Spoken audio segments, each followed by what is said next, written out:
ನಾವು ಆಶಾವಾದಿ ಇದ್ದಾಗ ಮಾತ್ರ ನಮ್ಮ ಪ್ರತಿಯೊಂದು ಕಷ್ಟದಲ್ಲಿ ಅವಕಾಶಗಳನ್ನು ಕಂಡುಕೋಬಹುದು ಸ್ನೇಹಿತರೆ.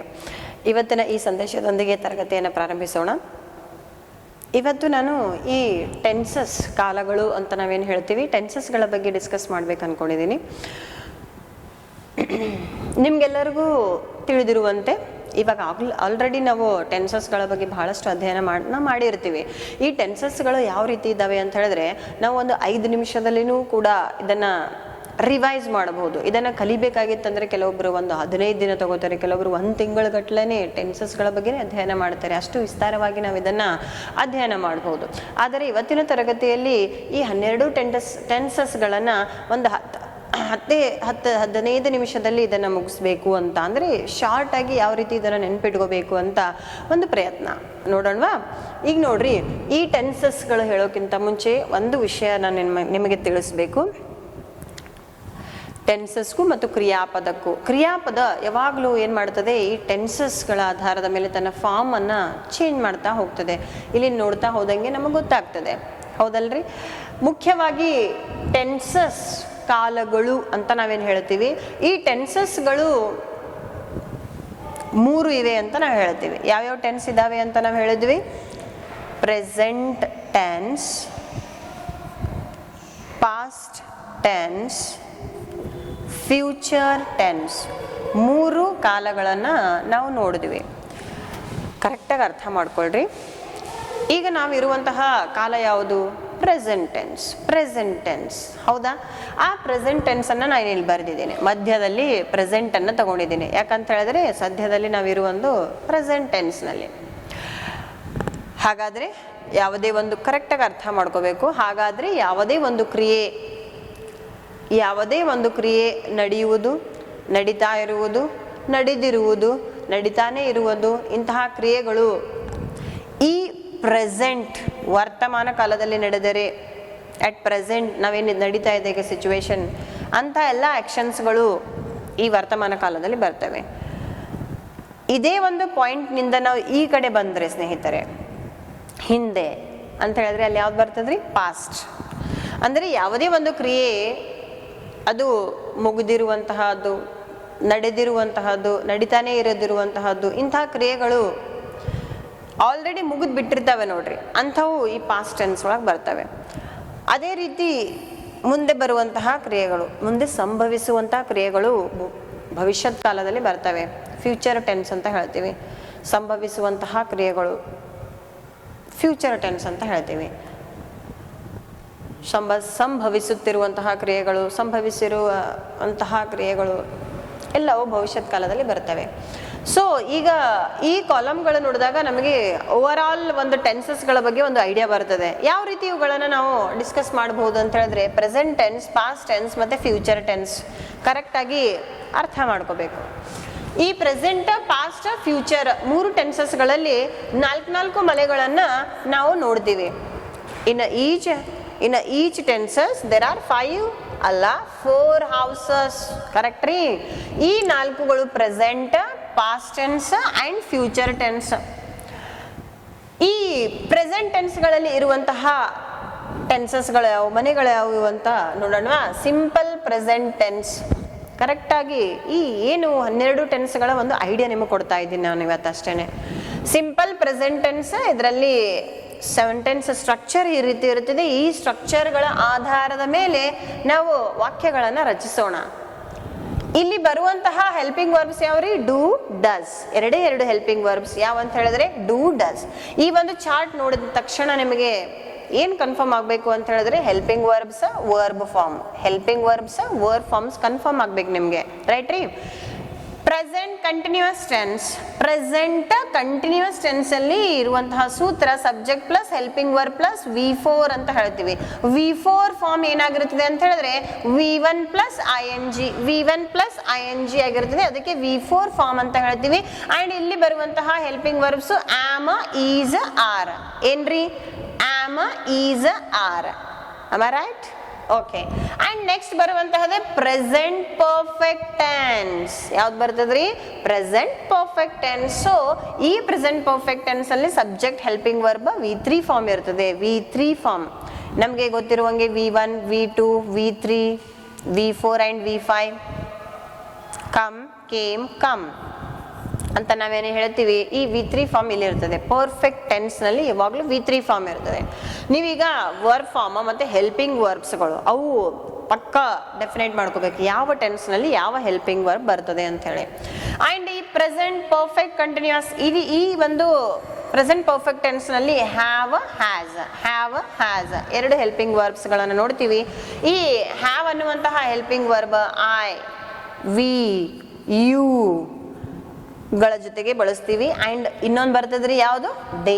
ಈ ಹ್ಯಾಸ್ ಅನ್ನುವಂತಹದ್ದು ಹಿ, ಶಿ, ಇಟ್ ಬಂದ್ರೆ ನಾವು ಬಳಸ್ತೀವಿ. ಅದೇ ರೀತಿ ಈ ಆಮ್ ಅನ್ನೋದು ಐ ಒಂದು ಸಬ್ಜೆಕ್ಟ್ಗಳ ಜೊತೆಗೆ ಬಳಸಿದ್ರೆ, ಈಸ್ ಅನ್ನೋದು ಹಿ, ಶಿ ಮತ್ತೆ ಇಟ್ ಬಂದಾಗ ಈಸ್ ಅನ್ನೋದು ಬಳಸ್ತೀವಿ. ಈ ಆರ್ ಅನ್ನೋದು ಸಬ್ಜೆಕ್ಟ್ ಪ್ಲೂರಲ್ ಆಗಿರಬೇಕು. ಹಾಗಾದ್ರೆ ಐ ಜೊತೆ ಆಮ್ ಅಂತೂ ಬಳಸ್ತೀವಿ. We are, you are, they ಇವು ಮೂರರ ಜೊತೆಗೆ ನಾವು ಆರ್ ಅನ್ನೋದನ್ನ ಬಳಸ್ತೀವಿ. ಅದೇ ರೀತಿ ಡು ಅನ್ನೋದು ಐ, ವಿ, ಯು, ದೇ ಇದ್ದಾಗ ಡು ಅನ್ನೋ ಅಂತಹ ಹೆಲ್ಪಿಂಗ್ ವರ್ಬ್ ಅನ್ನ ಬಳಸಿದ್ರೆ, ಹಿ, ಶಿ, ಇಟ್ ಬಂದಾಗ ನಾವೇನ್ ಬಳಸ್ಬೇಕ್ರಿ, ಡಸ್ ಅನ್ನುವಂತಹ ಹೆಲ್ಪಿಂಗ್ ವರ್ಬ್ ಅನ್ನ ಬಳಸಬೇಕು. ಅದೇ ರೀತಿ ಈಗ ಕೊನೆಯ ಮನೆ ಯಾವ್ದಾಗಿರ್ತದೆ, ಪ್ರೆಸೆಂಟ್ ಪರ್ಫೆಕ್ಟ್ ಕಂಟಿನ್ಯೂಸ್ ಟೆನ್ಸ್. ಈ ಪ್ರೆಸೆಂಟ್ ಪರ್ಫೆಕ್ಟ್ ಕಂಟಿನ್ಯೂಸ್ ಟೆನ್ಸ್ ಅಲ್ಲಿ ಸ್ಟ್ರಕ್ಚರ್ ಯಾವ ರೀತಿ ಇರ್ತದೆ, ಸೆಂಟೆನ್ಸ್ ಸ್ಟ್ರಕ್ಚರ್ ಅಂದ್ರೆ ಸಬ್ಜೆಕ್ಟ್ ಆದ್ಮೇಲೆ ಹೆಲ್ಪಿಂಗ್ ವರ್ಬ್ ಬರ್ತದೆ, ಆಮೇಲೆ V4 ಫಾರ್ಮ್ ಅನ್ನ ಬರ್ತದೆ, ಆಬ್ಜೆಕ್ಟ್ ಇರ್ತದೆ. Have been, has been helping verbs ಯಾವ್ರಿ, have been and has been ಅಂತ ಹೇಳ್ತೀವಿ.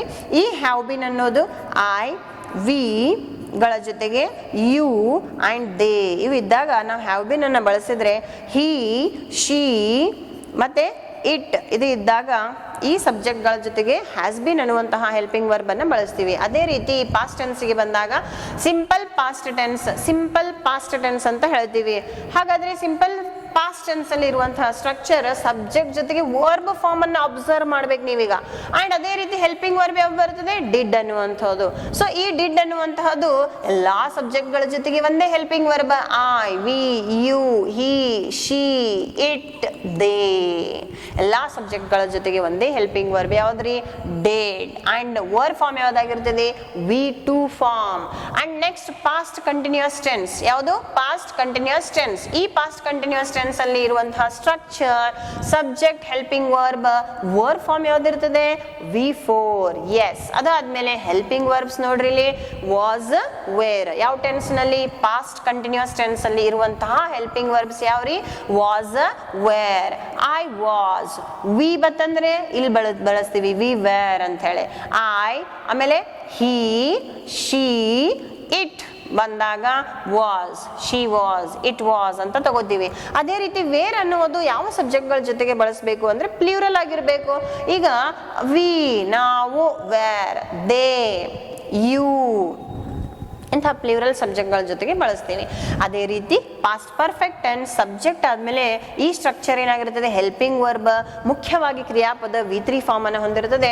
And helping verb only one helping verb ಯಾವ್ದ್ರಿ, ಅದು ಹ್ಯಾಡ್ ಅನ್ನುವಂತಹ ಹೆಲ್ಪಿಂಗ್ ವರ್ಬ್. ಅಂಡ್ ಎಲ್ಲಾ ಸಬ್ಜೆಕ್ಟ್ಗಳ ಜೊತೆಗೆ, ಎಲ್ಲಾ ಸಬ್ಜೆಕ್ಟ್ಗಳು ಅಂದ್ರಿ I, we, you, he, she, it, they ಇವುಗಳ ಜೊತೆಗೆ ಬಳಸುವುದು ಒಂದೇ ಹೆಲ್ಪಿಂಗ್ ವರ್ಬ್, ಅದೇ ಯಾವುದು, ಹ್ಯಾಡ್ ಅನ್ನುವಂಥದ್ದು. ಸರಿನಾ? ಮುಂದಿನ ಯಾವ್ದ್ರಿ, ಪಾಸ್ಟ್ ಪರ್ಫೆಕ್ಟ್ ಕಂಟಿನ್ಯೂಸ್ ಟೆನ್ಸ್. ಇಲ್ಲಿ ಬರುವಂತಹ structure subject helping verb V4 form, ಅದಾದ್ಮೇಲೆ ಆಬ್ಜೆಕ್ಟ್ ಇದೆ. And helping verb only one helping verb ಯಾವ್ದ್ರಿ, ಅದು had been. I, we, you, he, she, it, they ಎಲ್ಲ ಸಬ್ಜೆಕ್ಟ್ ಗಳ ಜೊತೆಗೆ ಬಳಸುವಂತಹ ಒಂದೇ ಒಂದು ಹೆಲ್ಪಿಂಗ್ ವರ್ಬ್, ಅದು ಯಾವುದು, ಹ್ಯಾಡ್ ಬೀನ್. ಯಾವ ಟೆನ್ಸ್ ನಲ್ಲಿ, ಪಾಸ್ಟ್ ಪರ್ಫೆಕ್ಟ್ ಕಂಟಿನ್ಯೂಸ್ ಟೆನ್ಸ್ ನಲ್ಲಿ. ಮುಂದೆ ಹೋಗೋಣವಾ? ಈಗ ನೋಡ್ರಿ, ಸಿಂಪಲ್ ಫ್ಯೂಚರ್ ಟೆನ್ಸ್ ನಲ್ಲಿ ಇರುವಂತಹ ಸ್ಟ್ರಕ್ಚರ್ ಸಬ್ಜೆಕ್ಟ್ ಆದ್ಮೇಲೆ ಹೆಲ್ಪಿಂಗ್ ವರ್ಬ್. ಇಲ್ಲಿ ಯಾವ ಫಾರ್ಮ್ ಇರ್ತದೆ, ವರ್ಬ್ V1 ಫಾರ್ಮ್. ಅದೇ ರೀತಿ ಇಲ್ಲಿ ನೋಡಿದಾಗ ಇಲ್ಲಿನೂ V1 ಫಾರ್ಮ್ ಇದೆ, ಬಟ್ ಹೆಲ್ಪಿಂಗ್ ವರ್ಬ್ ಇಲ್ಲ. ಡೈರೆಕ್ಟ್ಲಿ V1 ಫಾರ್ಮ್ ತಗೋತೀವಿ ಸಬ್ಜೆಕ್ಟ್ ಆದ ತಕ್ಷಣನೇ. ಆದ್ರೆ ಇಲ್ಲಿ ಬಂದಾಗ ಇಲ್ಲಿ ಏನದ ರೀ, ಸಬ್ಜೆಕ್ಟ್ ಹೆಲ್ಪಿಂಗ್ ವರ್ಬ್ ಆದ್ಮೇಲೆ V1 ಅದ, ಹೌದಲ್ರಿ? ಇಲ್ಲಿ ಹೆಲ್ಪಿಂಗ್ ವರ್ಬ್ಸ್ ಶಾಲ, ವಿಲ್. ಈ ಒಂದು ವಿಡಿಯೋದಲ್ಲಿ ಇಷ್ಟೇ ಕನ್ಫರ್ಮ್ ಮಾಡ್ಕೋಬೇಕು ನೀವು. Verb forms and helping verbs ಯಾವ ಟೆನ್ಸ್ ನಲ್ಲಿ ಯಾವ ವರ್ಬ್ ಫಾರ್ಮ್ಸ್ ಇರ್ತವೆ, ಯಾವ ಹೆಲ್ಪಿಂಗ್ ವರ್ಬ್ಸ್ ಗಳನ್ನ ಯಾವ ಒಂದು ಮನೆಯಲ್ಲಿ ಬಳಸ್ತೀವಿ ಅಂತ. In the future continuous tense ಇಲ್ಲಿ ಬರುವಂತಹ structure subject helping verb V4 form ಇದೆ and object shall be, will be. ಹೌದಲ್ವಾ? ಈ shall be, will be, I, ನಿಮಗೆ ಗೊತ್ತಿರಬೇಕು ಐ ಮತ್ತು ವಿ ಜೊತೆಗೆ ಶಾಲ್ ಅನ್ನು ಬಳಸಿದ್ರೆ and he she it they you will ಅನ್ನ ತಗೋತೀವಿ. ಆದ್ರೆ ನಿಮಗೆ ಇನ್ನೊಂದು ಮಾತು ಗೊತ್ತಿರಬೇಕು, ಈ ವಿಲ್ ಅನ್ನೋದು ನಾವು ಎಲ್ಲಾ ಸಬ್ಜೆಕ್ಟ್ಗಳ ಜೊತೆಗೆ ಬಳಸಬಹುದು, ಈವನ್ ಐ ವಿ ಅನ್ನೋದ್ರ ಜೊತೆಗೂ ನಾವು ಬಳಸಬಹುದು ಅಂತ ಒಂದು ರೂಲ್ ಇದೆ.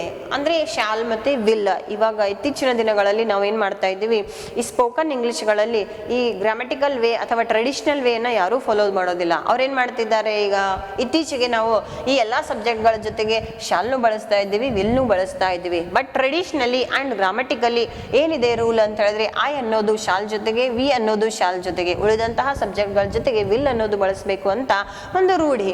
ಅಂಡ್ ಮುಂದಿನ ಒಂದು ಮನೆಗೆ ಹೋದಾಗ ಫ್ಯೂಚರ್ ಪರ್ಫೆಕ್ಟ್ ಟೆನ್ಸ್, ಸಬ್ಜೆಕ್ಟ್ ಆದ್ಮೇಲೆ ಹೆಲ್ಪಿಂಗ್ ವರ್ಬ್ ಬರ್ತದೆ, ಆಮೇಲೆ ವರ್ಬ್ ಫಾರ್ಮ್ V3 ಫಾರ್ಮ್ ಇದೆ, object and shall have, will have, shall have, will have, helping verbs ಗಳನ್ನ ನಾವು ಈ ಫ್ಯೂಚರ್ ಪರ್ಫೆಕ್ಟ್ ಟೆನ್ಸ್ ಅಲ್ಲಿ ನೋಡ್ತೀವಿ. ಫ್ಯೂಚರ್ ಪರ್ಫೆಕ್ಟ್ ಕಂಟಿನ್ಯೂಸ್ ಟೆನ್ಸ್, ಇಲ್ಲಿ ಸಬ್ಜೆಕ್ಟ್ ಆದ್ಮೇಲೆ ಅಂಡ್ ಹೆಲ್ಪಿಂಗ್ ವರ್ಬ್ ಬರ್ತದೆ, ಅದು ಆದ್ಮೇಲೆ V4 ಫಾರ್ಮ್ ಅನ್ನ ನೋಡ್ತೀವಿ, ಅದು ಆದ್ಮೇಲೆ ಬರೋದೆ ಆಬ್ಜೆಕ್ಟ್. ಇಲ್ಲಿ ಹೆಲ್ಪಿಂಗ್ ವರ್ಬ್ಸ್ ಯಾವ್ದು ಇರ್ತದೆ, shall have been, will have been, shall have been, will have been. ಹೌದಲ್ರಿ, ಇಷ್ಟು ಈಸಿ ಆಗಿವೆ. ಅಂಡ್ 12 ಟೆನ್ಸ್ಗಳು ಒಂದೇ ಒಂದು ಪೇಜ್ ನಲ್ಲಿ ನಾವು ನೋಡ್ತಾ ಇದ್ದೀವಿ. ಇಲ್ಲಿ ನೀವು ಅಬ್ಸರ್ವ್ ಮಾಡಬೇಕು, ಸಿಂಪಲ್ ಟೆನ್ಸ್ ನಲ್ಲಿ ನೋಡಿದಾಗ ಏನಿದೆ, V1 ಫಾರ್ಮ್ ಇದೆ. ಇಲ್ಲಿ ಇಷ್ಟೇ ನಾವು ಯಾವ ಫಾರ್ಮ್ ನೋಡ್ತೀವಿ, V2 ಫಾರ್ಮ್ ಅನ್ನ ನೋಡ್ತೀವಿ. ಯಾವ ಟೆನ್ಸ್ ನಲ್ಲಿ, ಸಿಂಪಲ್ ಪಾಸ್ಟ್ ಟೆನ್ಸ್ ನಲ್ಲಿ. Simple present, simple past, simple future, ಇವು ಮೂರು ಮೊದಲ ಮನೆಗಳು. ಪ್ರತಿಯೊಂದು present tense, past tense, future tense ನ ಮೊದಲನೆಯ ಒಂದು ಸ್ಟೆಪ್ ಅಂತ ಹೇಳ್ಬೋದು. ಮೊದಲನೆಯ ಹೌಸಸ್ ಗಳು ಯಾವ ಆಗಿದ್ದಾವೆ ಅಂತ ಹೇಳಿದ್ರೆ ಸಿಂಪಲ್, ಸಿಂಪಲ್, ಸಿಂಪಲ್.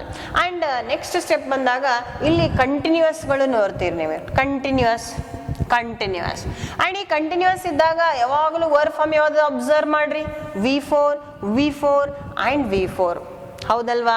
ಅದ್ರ ಜೊತೆಗೆ ಹೆಲ್ಪಿಂಗ್ ವರ್ಬ್ಸ್ ಗಳನ್ನ ಗಮನಿಸಬೇಕು. ಅಂಡ್ ಪರ್ಫೆಕ್ಟ್ ಟೆನ್ಸ್ ಗೆ ಬಂದಾಗ 3 ಪರ್ಫೆಕ್ಟ್ ಟೆನ್ಸ್ ತಗೊಳ್ರಿ. ಈ 3 ಪರ್ಫೆಕ್ಟ್ ಟೆನ್ಸ್ ಗೆ ಬಂದಾಗ ವರ್ಬ್ ಫಾರ್ಮ್ ಯಾವ್ದನ್ನು ಅಬ್ಸರ್ವ್ ಮಾಡ್ಬೇಕು ನೀವು, ಅಲ್ಲಿ V3 ಅಂಡ್ V3 ಫಾರ್ಮ್ ಇದೆ. ಹೌದಲ್ವಾ? ಅಂಡ್ ನೆಕ್ಸ್ಟ್ ಅಗೇನ್ ಮತ್ತೆ ಕಂಟಿನ್ಯೂಸ್ ಬರ್ತದೆ, ಮತ್ತೆ continuous and again we have a continuous tense. So ಯಾವಾಗಲೂ ಕಂಟಿನ್ಯೂಸ್ ಇದ್ದಾಗ ವರ್ಬ್ ಫಾರ್ಮ್ V4 ಆಗಿರ್ತದೆ, V4 ಅಂಡ್ ದಿಸ್ V4. ಹೌದಲ್ವಾ? ಇದ್ರ ಜೊತೆಗೆ ಎಲ್ಲ ಹೆಲ್ಪಿಂಗ್ ವರ್ಬ್ಸ್ ಗಳು ಬಳಸಬೇಕು. ಸಿಂಪಲ್ ಪ್ರೆಸೆಂಟ್ ಟೆನ್ಸ್ ನಲ್ಲಿ ಡೂ ಡಸ್, ಪ್ರೆಸೆಂಟ್ ಕಂಟಿನ್ಯೂಸ್ ನಲ್ಲಿ am is are, present perfect ನಲ್ಲಿ have has, present perfect continuous ನಲ್ಲಿ ಹ್ಯಾವ್ ಬೀನ್, ಹ್ಯಾಸ್ ಬೀನ್ ಅಂತ ಹೇಳ್ತೀವಿ. Simple past did, past continuous tense ಅಲ್ಲಿ was were and past perfect continuous ನಲ್ಲಿ had ಅಂತ ತಗೋತೀವಿ. Past perfect tense ನಲ್ಲಿ had, past perfect continuous tense ಅಲ್ಲಿ ಹ್ಯಾಡ್ ಬೀನ್ ಅಂತ ನೋಡಿದ್ವಿ. ಅಂಡ್ ಸಿಂಪಲ್ ಫ್ಯೂಚರ್ ಟೆನ್ಸ್ ನಲ್ಲಿ ಶಲ್ ಮತ್ತೆ ವಿಲ್, ಫ್ಯೂಚರ್ ಕಂಟಿನ್ಯೂಸ್ ಟೆನ್ಸ್ ನಲ್ಲಿ shall be, will be and future perfect tense ನಲ್ಲಿ shall have, will have and future perfect continuous tense ನಲ್ಲಿ shall have been ಮತ್ತೆ will have been ಗಳನ್ನ ನಾವು ನೋಡ್ತೀವಿ. On the basis of these structures, ಅಂದ್ರೆ ಇಲ್ಲಿ ಕೊಟ್ಟಿರುವಂತ ಏನು ಸ್ಟ್ರಕ್ಚರ್ ಇದಾವ ನೋಡ್ರಿ, ಇದ್ರ ಮೇಲೆ ಸೆಂಟೆನ್ಸ್ ಗಳು ನೋಡೋಣವಾ? ಹಾಗಾದ್ರೆ ಇಲ್ಲಿ ನೋಡ್ರಿ, ನೆಕ್ಸ್ಟ್ ಪೇಜಿಗೆ ಇದಾವೆ. ಈ ರೀತಿ ನಾವು ಸೆಂಟೆನ್ಸ್ ಗಳನ್ನ ಫ್ರೇಮ್ ಮಾಡಿದೀವಿ. ಈ ಸೆಂಟೆನ್ಸ್ ಗಳು ನೋಡಿದಾಗ ಯಾವ ಟೆನ್ಸ್ ಒಳಗದ ಅದನ್ನ ಐಡೆಂಟಿಫೈ ಮಾಡಬಹುದಾ ನೀವು? ಈಗ ಫಸ್ಟ್ ಎಕ್ಸಾಂಪಲ್ ಏನ್ ಹೇಳ್ತಿದೆ ಅಂತ ಹೇಳಿದ್ರೆ, ಐ ಪ್ರಿಪೇರ್. ಏನ್ ಹೇಳ್ತಾ ಇದೆ? I prepare for exam. I prepare ಅಂದ್ರೆ ನೀವಿಲ್ಲಿ ಅಬ್ಸರ್ವ್ ಮಾಡಬಹುದು, ಸಬ್ಜೆಕ್ಟ್ ಆದ್ಮೇಲೆ V1 ಫಾರ್ಮ್ ಅದ ನೋಡ್ರಿ ಡೈರೆಕ್ಟ್. ಹೌದೋ ಇಲ್ವೋ? Just observe and clarify. ಈ ಟೆನ್ಸಸ್ ಗಳನ್ನು ನೀವು ಆಧಾರದ ಮೇಲೆ ಈ ಎಲ್ಲಾ ಸೆಂಟೆನ್ಸಸ್ ಗಳು ಇದಾವೆ, ಇವುಗಳನ್ನು ಅರ್ಥ ಮಾಡ್ಕೊಂಡ್ರೆ ಪ್ಯಾಸೇಜ್ ನಲ್ಲಿ ನಿಮ್ಮ ಎಕ್ಸಾಮಿಗೆ ಏನ್ ಬರ್ತವೆ, ಪ್ಯಾಸೇಜ್ ಗಳನ್ನು ಕೊಟ್ಟಿರ್ತಾರೆ. ಆ ಪ್ಯಾಸೇಜ್ ಗಳಲ್ಲಿ ಕ್ರಿಯೆ ನಡೀತಾ ಇದೆಯೋ, ನಡೆದಿರುವಂತಹ ಕ್ರಿಯೆಗಳಿದಾವೋ, ನಡೆಯುವಂತಹ ಕ್ರಿಯೆಗಳಿದಾವೋ ಅನ್ನೋದನ್ನ ಸಂಪೂರ್ಣವಾಗಿ ಅರ್ಥ ಮಾಡ್ಕೋಬಹುದು. ಇಲ್ಲಿ ನೋಡ್ರಿ, I prepare for exam. I subject ಇದ್ರೆ ಪ್ರಿಪೇರ್ ಅನ್ನೋದು V1 ಫಾರ್ಮ್ ಅದ. ಮುಂದಿನ ಆಬ್ಜೆಕ್ಟ್ ನಲ್ಲಿ ನಾವು ತಗೋತೀವಿ. ಹೌದಲ್ರಿ? I am preparing, I am ಅದನ್ನು ಇಲ್ಲ ನೋಡ್ರಿ, ಸಬ್ಜೆಕ್ಟ್ ಆದ್ಮೇಲೆ ಹೆಲ್ಪಿಂಗ್ ವರ್ಬ್, ಅದಾದ್ಮೇಲೆ V4 ಪ್ಲಸ್ ಆಬ್ಜೆಕ್ಟ್. ಗಮನಿಸಬೇಕು ತಾವೆಲ್ಲರೂ, ಇಲ್ಲೇನಿದೆ ಸಬ್ಜೆಕ್ಟ್, ಅದಾದ್ಮೇಲೆ ಹೆಲ್ಪಿಂಗ್ ವರ್ಬ್, ಅದಾದ್ಮೇಲೆ V4 ಫಾರ್ಮ್ ಅದ. ಅಂದ್ರೆ V1 ಗೆ ನಾವು ING ಫಾರ್ಮ್ ಅನ್ನ ಹಚ್ತೀವಿ. ಅರ್ಥ ಆಗ್ತಾ ಇದೆ ಅನ್ಕೋತೀನಿ. ಅಂಡ್ ಆಬ್ಜೆಕ್ಟ್ ಇದೆ. ಅಂಡ್ ಅದೇ ರೀತಿ ಪ್ರೆಸೆಂಟ್ ಪರ್ಫೆಕ್ಟ್ ಟೆನ್ಸ್ ನಲ್ಲಿ ಇರುವಂತಹ ಒಂದು present perfect tense, present continuous tense, simple present tense. ಹೌದು ಇಲ್ವೋ? ಇಲ್ಲ ನೋಡ್ರಿ, I have helping verbs observe ಮಾಡ್ರಿ, ಮೇನ್ ವರ್ಬ್ಸ್ ಗಳನ್ನ ಅಬ್ಸರ್ವ್ ಮಾಡ್ರಿ. ಏನಿದೆ? I have prepared, I have prepared for exam. I have prepared ಅಂದ್ರೆ ನಾವು ನೋಡಿದ್ವಿ ಇಲ್ಲಿ ಈ ಫಾರ್ಮುಲಾ ಅಲ್ಲಿ ಚಾರ್ಟ್ ನಲ್ಲಿ ನೋಡಿದ್ರಿ ಆಲ್ರೆಡಿ ಏನಂತ. ಇದಾದ್ಮೇಲೆ ಹೆಲ್ಪಿಂಗ್ ವರ್ಬ್, ಅದು ಆದ್ಮೇಲೆ V3 ಫಾರ್ಮ್, ಅದು ಆದ್ಮೇಲೆ ಆಬ್ಜೆಕ್ಟ್ ಬರ್ತದೆ ಅಂತ ಹೇಳಿ. ಸೊ ಅದೇ ರೀತಿ ಸಬ್ಜೆಕ್ಟ್ ಇದೆ, helping verb, V3 form of the verb. ಇಷ್ಟು ಸಿಕ್ಕರೆ ಸಾಕು, ನಿಮಗೆ ಐಡೆಂಟಿಫೈ ಮಾಡಲಿಕ್ಕೆ ಬರಬೇಕು. ಐ ಹ್ಯಾವ್ ಬೀನ್, ಐ ಅನ್ನೋದು subject, have been helping verb and V4 form ಇದೆ. ಹಾಗಾದರೆ ಸಬ್ಜೆಕ್ಟ್ ಪ್ಲಸ್ ಹೆಲ್ಪಿಂಗ್ ವರ್ಬ್ ಇದೆ and V4 plus object. Correct ರೀ? ಆ್ಯಂಡ್ ನೆಕ್ಸ್ಟ್ ಬಂದಾಗ ಇಲ್ಲಿಂದ ಪಾಸ್ಟ್ ಟೆನ್ಸ್ ಸ್ಟಾರ್ಟ್ ಆಗ್ತದೆ. ಇದು ಪ್ರೆಸೆಂಟ್ ಪರ್ಫೆಕ್ಟ್ ಕಂಟಿನ್ಯೂಸ್ ಟೆನ್ಸ್ ಇದೆ. ಇಲ್ಲಿ ಫಿಫ್ತ್ ಹೌಸ್ ಯಾವುದು ಅಂತ ಹೇಳಿದ್ರೆ ಸಿಂಪಲ್ ಪಾಸ್ಟ್ ಟೆನ್ಸ್. ಹೌದಲ್ವಾ? ಇಲ್ಲಿ ಸ್ಟ್ರಕ್ಚರ್ ಯಾವ್ದು ರೀತಿ ಇರ್ತದೆ? ಸಬ್ಜೆಕ್ಟ್ ಆದ್ಮೇಲೆ V2 ಫಾರ್ಮ್ ಅದ, ಅದಾದ್ಮೇಲೆ ಆಬ್ಜೆಕ್ಟ್ ಬರ್ತದೆ. ಹೌದಲ್ವಾ? ಹಾಗಾದ್ರೆ ಐ ಅನ್ನೋದು ಸಬ್ಜೆಕ್ಟ್ ಡೈರೆಕ್ಟ್ಲಿ V2 ಫಾರ್ಮ್. ಇಲ್ಲಿ ಪ್ರಿಪೇರ್ ಅನ್ನೋದು ಇಲ್ಲಿ ಏನಾಗ್ಯದ್ರಿ? ಪ್ರಿಪೇರ್ಡ್ ಅಂದ್ರೆ V2 form of the verb and object ಅನ್ನ ನೋಡ್ತೀವಿ. ಹೌದಾ? And next I was preparing. Subject ಆದ್ಮೇಲೆ ಹೆಲ್ಪಿಂಗ್ ವರ್ಬ್ ಇದೆ. ಹೆಲ್ಪಿಂಗ್ ವರ್ಬ್ ಯಾವ್ದದ? ವಾಸ್. ಅಂಡ್ ನೆಕ್ಸ್ಟ್ ಬರೋದೆ V4 ಫಾರ್ಮ್, ಅದು ಆದ್ಮೇಲೆ ಆಬ್ಜೆಕ್ಟ್. ಕರೆಕ್ಟ್ ಅಲ್ವಾ? And next I had prepared ಅಂತ ತಗೊಂಡಿದ್ದಾರೆ. ಯಾವ ಟೆನ್ಸ್ ಇದು? Past perfect tense. ಇದು ಯಾವ tense? Past continuous tense. Correct ರೀ? ಅಂಡ್ ಐ ಹ್ಯಾಡ್ ಪ್ರಿಪೇರ್ಡ್ ಅಂತ ತಗೊಂಡಿದ್ದಾರೆ. ಸಬ್ಜೆಕ್ಟ್ ಆದ್ಮೇಲೆ ಹೆಲ್ಪಿಂಗ್ ವರ್ಬ್ ಇರ್ತದೆ, ಅದು ಆದ್ಮೇಲೆ V3 ಫಾರ್ಮ್ ಆದ್ಮೇಲೆ ಆಬ್ಜೆಕ್ಟ್ ಇರ್ತದೆ. ಕರೆಕ್ಟ್ ಅಲ್ವಾ? ಅಂಡ್ ನೆಕ್ಸ್ಟ್ ಸಬ್ಜೆಕ್ಟ್ ಇದೆ, helping verb and V3 form of the verb. ಅರ್ಥ ಆಗ್ತಿದೆ ಅನ್ಕೋತೀನಿ. ಅಂಡ್ ನೆಕ್ಸ್ಟ್ ಪ್ರೆಸೆಂಟ್ ಅಲ್ಲ, past perfect continuous tense. I ಅನ್ನೋದು ಸಬ್ಜೆಕ್ಟ್, ಹ್ಯಾಡ್ ಅನ್ನೋದು ಅಲ್ಲ, ಹ್ಯಾಡ್ ಬೀನ್ ಅನ್ನೋದು ಹೆಲ್ಪಿಂಗ್ ವರ್ಬ್ ಇದೆ ಅಂಡ್ ಪ್ರಿಪೇರಿಂಗ್. ಸೊ ಸಬ್ಜೆಕ್ಟ್ ಆದ್ಮೇಲೆ ಹೆಲ್ಪಿಂಗ್ ವರ್ಬ್ ತಗೊಂಡಿದೀವಿ, ಅದಾದ್ಮೇಲೆ V4 ಫಾರ್ಮ್ ಇದೆ, ಮತ್ತೆ ಆಬ್ಜೆಕ್ಟ್ ಬರ್ತದೆ. ಅಂಡ್ ನೆಕ್ಸ್ಟ್ ಬರೋದೆ ಯಾವ್ದು ಬರ್ತದೆ ಅಂತ ಹೇಳಿದ್ರೆ, let us change the colour here. And next ಬರೋದು ಯಾವುದು? I shall prepare for exam. So ಹಾಗಾದ್ರೆ ಇಲ್ಲಿ ಫಸ್ಟ್ ಇಲ್ಲಿ ಯಾವ್ದು ಕಂಪ್ಲೀಟ್ ಆಗ್ತದೆ? ಪ್ರೆಸೆಂಟ್. ಹೌದಲ್ವಾ? And next I shall prepare ನಾವು ನೋಡಿದ್ವಿ ಏನಂತ? ಸಬ್ಜೆಕ್ಟ್ ಆದ್ಮೇಲೆ ಹೆಲ್ಪಿಂಗ್ ವರ್ಬ್, ಅದು ಆದ್ಮೇಲೆ V1 ಫಾರ್ಮ್ ಆದ್ಮೇಲೆ ಆಬ್ಜೆಕ್ಟ್ ಬರ್ತದೆ ಅಂತ ಹೇಳಿ. ಸೊ ಹಾಗಾದ್ರೆ ಸಬ್ಜೆಕ್ಟ್ ಇದೆ, ಹೆಲ್ಪಿಂಗ್ ವರ್ಬ್ ಇದೆ ಅಂಡ್ V1 ಫಾರ್ಮ್ ಇದೆ. ಸೊ ಹಾಗಾದ್ರೆ ಇದು ಸಿಂಪಲ್ ಫ್ಯೂಚರ್ ಟೆನ್ಸ್. ಮುಂದಿನ example, I shall be preparing for exam.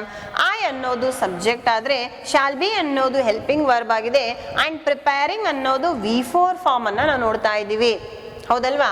And ಏನ್ ಬರ್ಬೇಕು ಹಾಗಾದ್ರೆ? ಇಲ್ಲಿ ಸಬ್ಜೆಕ್ಟ್ ಆದ್ಮೇಲೆ ಹೆಲ್ಪಿಂಗ್ ವರ್ಬ್ ತಗೊಂಡಿದೀವಿ, ಅದು ಆದ್ಮೇಲೆ V4 ಫಾರ್ಮ್ ಇದೆ, ಅದು ಆದ್ಮೇಲೆ ಆಬ್ಜೆಕ್ಟ್. ನೀವಿಲ್ಲಿ ಗಮನಿಸಬೇಕು, ಅದೇ ಸ್ಟ್ರಕ್ಚರ್ಗಳು ತಗೊಂಡಿದ್ದೀನಿ, ಹಿಂದೆ ಏನು ಚಾರ್ಟ್ನಲ್ಲಿ ನೋಡಿದ್ದೀವಿ ಅದರ ಪ್ರಕಾರ ಎಕ್ಸಾಂಪಲ್ಸ್ಗಳಿದಾವೆ. ಇಲ್ಲಿ ಈ ಎಕ್ಸಾಂಪಲ್ಸ್ಗಳನ್ನು ಐಡೆಂಟಿಫೈ ಮಾಡಿದ್ರೆ ಅದರ ಅರ್ಥಗಳನ್ನು ಕೂಡ ನಾವು ತಿಳ್ಕೋಬಹುದು.